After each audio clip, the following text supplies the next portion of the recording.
presenter for today's Black History program. When Dave asked me to present, I initially was filled with fear and doubt. Because how can a person showcase anyone's cultural history in a month, let alone in a short meeting time span?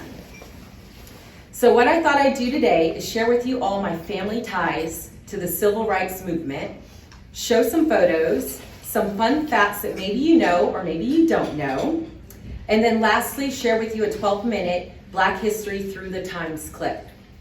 I want you to know that my family facts I'm going to share with you all does not make me special or unique. Because honestly, if you ask other African Americans their story, I'm sure they also have facts unheard of. And if you were to gather all of these people, certainly we could write a book on the unspoken truths of Black history. But before I start, I want to pose the question, why is it important to celebrate Black history? In my opinion, knowing the past opens the doors to the future. Without this knowledge, we are doomed to allow history to repeat itself. Black history, just like Hispanic, Asian, European, and Native history, belongs to all of us. Black and white, men and women, young and old. The impact African Americans have made is part of our collective consciousness. Contemplating Black history draws people of every race into the grand and diverse story of our nation. I believe no single race or its culture can comprehensively display the infinite glory of God's image. So he gave us our differences to help us appreciate his splendor from various perspectives. Only from contrast can we have appreciation. Only from struggles can we be victorious. Here behind me are my actual family photos. You most likely will never see these again unless you happen to follow me on social media because they're not in our school system's American history books. The first photo, which is on the top left right here, is of my great-great-uncle, Reverend Dr. Milton Reed, and my great-great-aunt Marion on their wedding day. These two met at Fayetteville State College of North Carolina. Uncle Milton, at the time, was stationed there at the Army base. Later, he would go on to driving a school bus and ministry, which he did for 50 years. Aunt Marion became a school teacher. And a fun fact about her, she was the first teacher to create an early start program for minority children in the area. The schools back then did not allow Black children to start until the age of 6. So the children who had just missed the age cutoff in October had no education options at all. So Marion joined the school board and created a program that she herself taught that would allow those children to be educated. At the end of the school year, the children would be given a standardized test, and if they passed, they would move immediately into 2nd grade, and if they did not, they at least had an early start. Just a little side note, I didn't actually put this in here, but I feel inclined to tell you guys this. My cousin Moravia, who's in the bottom picture with Dr. Martin Luther King on the left, that is their daughter, and her birthday was October 13th, so she was one of those children that did not make the cutoff, okay? The next photo you'll see is in the middle. It is of my great Uncle Milton shaking hands with Reverend Dr. Martin Luther King Jr. at our family church. For those of you guys who are on Zoom, my uncle is on the left, the tall man with the glasses, okay?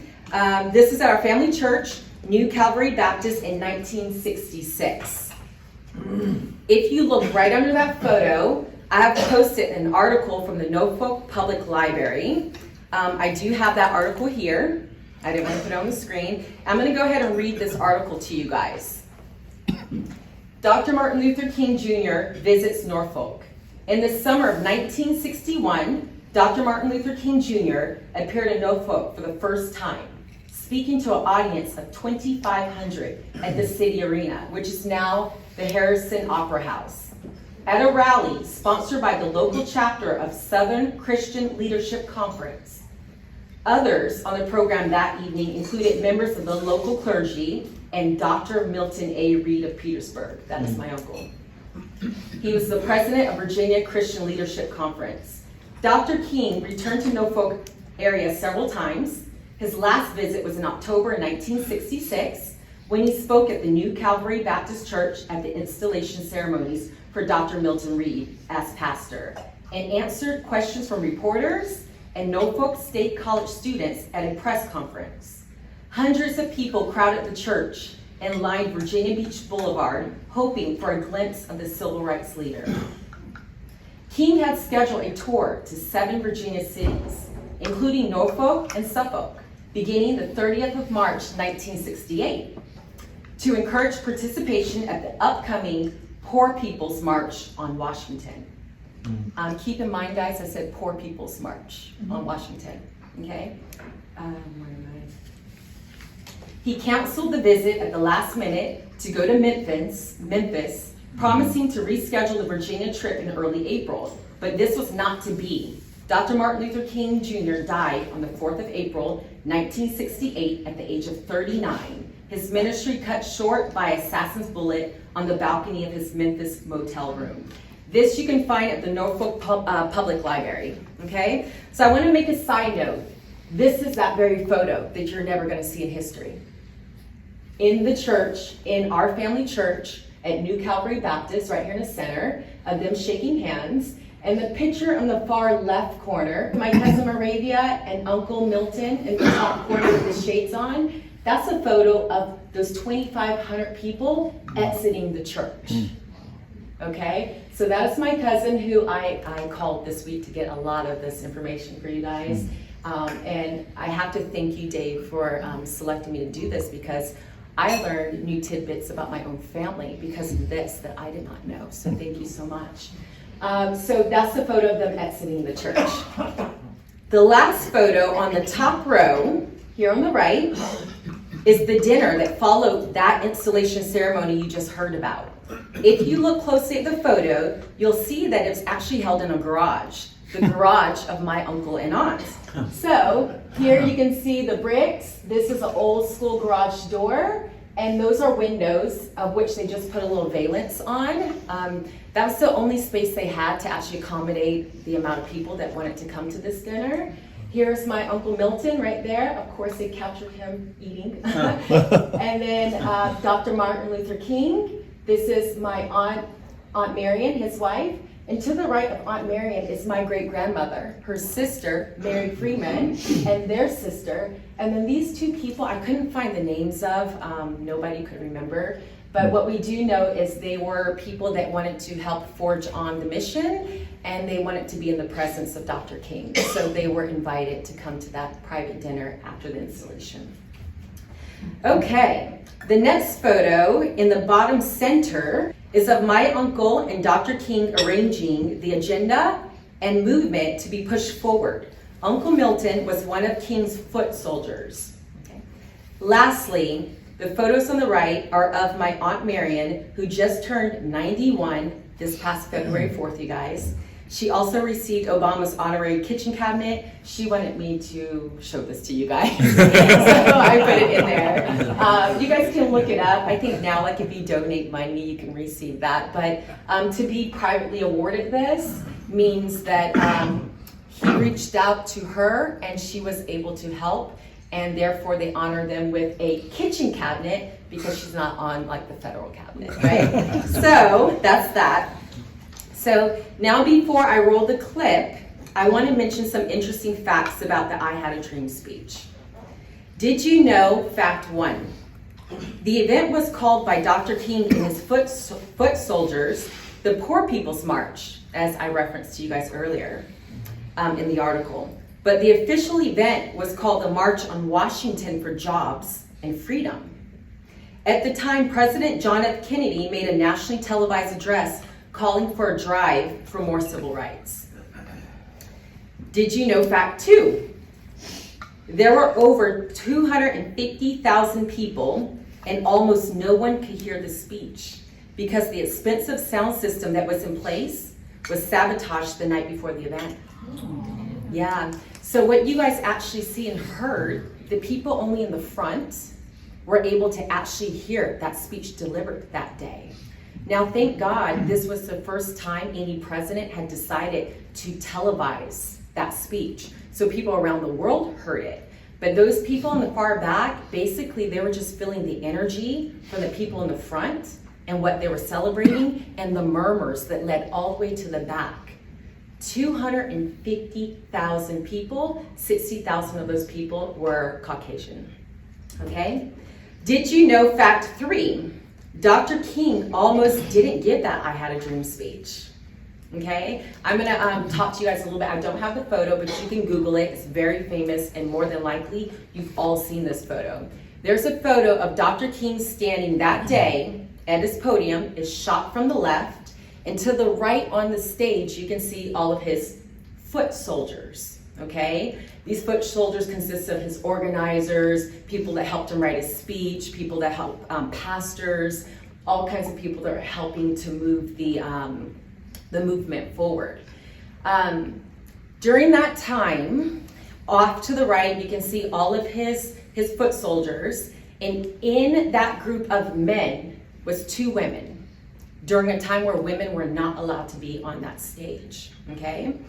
And one of those women was his favorite gospel singer at one of the churches that he frequented, okay? Her name was Mahalia Jackson, okay?